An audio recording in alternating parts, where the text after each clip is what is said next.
Good morning children. आज हम लोग चैप्टर 9 कारक पढ़ेंगे। कारक संज्ञा या जो शब्द संज्ञा या सर्वनाम का संबंध संज्ञा और सर्वनाम का संबंध आपस में जोड़ते हैं कारक कहलाते हैं। जो शब्द संज्ञा तथा सर्वनाम का संबंध आपस में जोड़ते हैं कारक कहलाते हैं।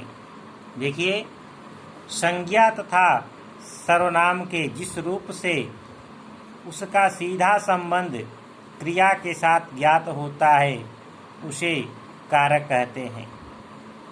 प्रत्येक कारक का एक चिन्ह होता है जिसे विभक्ति या परसद कहते हैं। कारक का जो चिन्ह होता है उसे विभक्ति या परसद कहते हैं। कारक संज्ञा तथा सर्वनाम को क्रिया के साथ किसी न किसी रूप में अवश्य जोड़ते हैं। जैसे विशाल ने पतंग उड़ाई, माँ बेटी को पढ़ा रही है, यह प्रिया की सहेली है।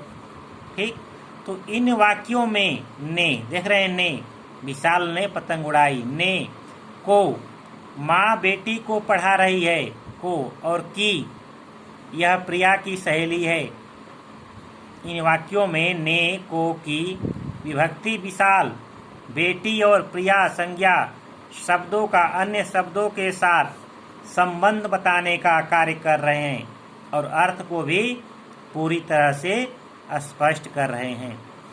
संज्ञा तथा सर्वनाम के जिस रूप से उसका संबंध वाक्य में प्रयुक्त क्रिया से जाना जाता है उसे कारक कहते हैं। संज्ञा तथा सर्वनाम के जिस रूप से उसका संबंध वाक्य में प्रयुक्त क्रिया से जाना जाता है उसे कारक कहते हैं। कारक के भेद। कारक के 8 भेद हैं। पहला है कर्ता कारक, कर्म कारक, करण कारक, संप्रदान कारक, अपादान कारक, संबंध, अधिकरण, संबोधन। आगे देखिए, पहला देखिए कर्ता कारक। कर्ता कारक क्रिया को करने वाला कर्ता कहलाता है। जो क्रिया को करता है वह कर्ता है। शब्द के जिस रूप से क्रिया के करने वाले का पता चले उसे कर्ता कहते हैं। कर्ता कारक की विभक्ति ने है। कभी कभी कर्ता कारक के साथ ने विभक्ति का प्रयोग नहीं होता है। उदाहरण, रोमित ने साइकिल चलाई, बच्चे ने घड़ी तोड़ दी, भारत मैच जीत गया, सूर्य चमक रहा है। आपने देखा, पहले और दूसरे वाक्य में ने पर सर्ग का प्रयोग हुआ है, परंतु तीसरे और चौथे वाक्य में ने पर सर्ग का प्रयोग नहीं हुआ है। ऐसी स्थिति में कौन, क्या, किसने आदि प्रश्न पूछकर कर्ता की पहचान की जाती है। कर्ता कारक की पहचान वाक्य के साथ कौन, क्या और किसने लगाकर प्रश्न करने पर यदि उत्तर मिले तो कर्ता कारक है। जैसे ईशा पुस्तक पढ़ रही है तो प्रश्न बनेगा ईशा क्या पढ़ रही है, तो उत्तर निकलेगा पुस्तक, अतः यह कर्ता कारक है। दूसरा देखिए कर्म कारक। जिस क्रिया का प्रभाव या फल, जिस क्रिया का प्रभाव या फल जिस संज्ञा या सर्वनाम पर पड़ता है उसे कर्म कारक कहते हैं।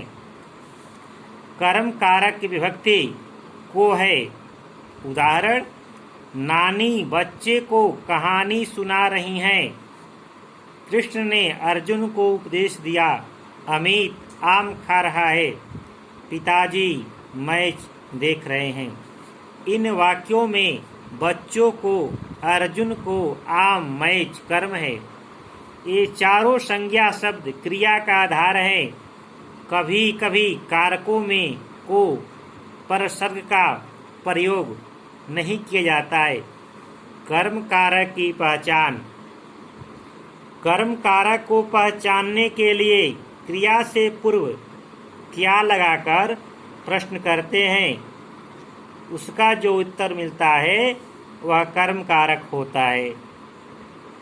ठीक। तीसरा भेद देखिए, करण कारक। करण का अर्थ है साधन। करण का अर्थ है साधन।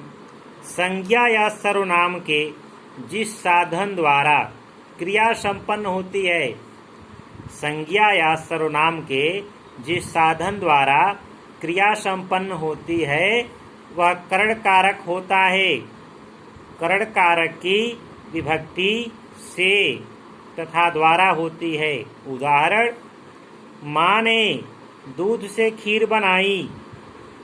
रजत साइकिल द्वारा स्कूल जाता है। राधा ने फूलों से रंगोली बनाई। दर्जी ने कपड़े से थैला बनाया। तो यहाँ आगे देखिए, तो पिछले पृष्ठ पर दिए वाक्यों में दूध, साइकिल, फूलों तथा कपड़े सभी करण कारक हैं। इन सब के साथ से या द्वारा परसर्ग का प्रयोग हुआ है। करण कारक की पहचान। इसकी पहचान करने के लिए वाक्यों में किससे, किसके साथ, किसके द्वारा प्रश्न, किसके द्वारा लगाकर प्रश्न करें। यदि उत्तर मिल जाए तो करण कारक है। जैसे स्वाति बस से विद्यालय जाती है। प्रश्न बनता है, स्वाति किससे विद्यालय जाती है? उत्तर मिलता है बस से। तो यह क्या है? करण कारक है। चौथा देखिए, संप्रदान कारक। कर्ता जिसके द्वारा, कर्ता जिसके लिए कार्य करता है, कर्ता जिसके लिए कार्य करता है या जिसे कुछ देता है उसे संप्रदान कारक कहते हैं। संप्रदान कारक की विभक्ति के लिए तथा को है।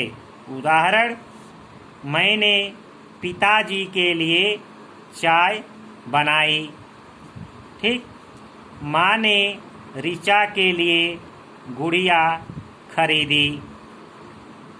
बच्चों ने अनाथालय को पुस्तकें भेंट की। छात्रों ने अपनी अध्यापिका को फूल दिए। इन वाक्यों में पिताजी, ऋचा, अनाथालय और अध्यापिका संप्रदान कारक है। संप्रदान कारक की पहचान। संप्रदान कारक की पहचान के लिए किसको तथा किसके लिए याद लगाकर प्रश्न पूछते हैं, फिर उसका जो उत्तर मिलता है वह संप्रदान कारक होता है। जैसे माँ ने शिखा को अंगूर दिए। प्रश्न बनता है, माँ ने किसको अंगूर दिए? तो उत्तर मिलता है शिखा को। तो यह जो है संप्रदान कारक है।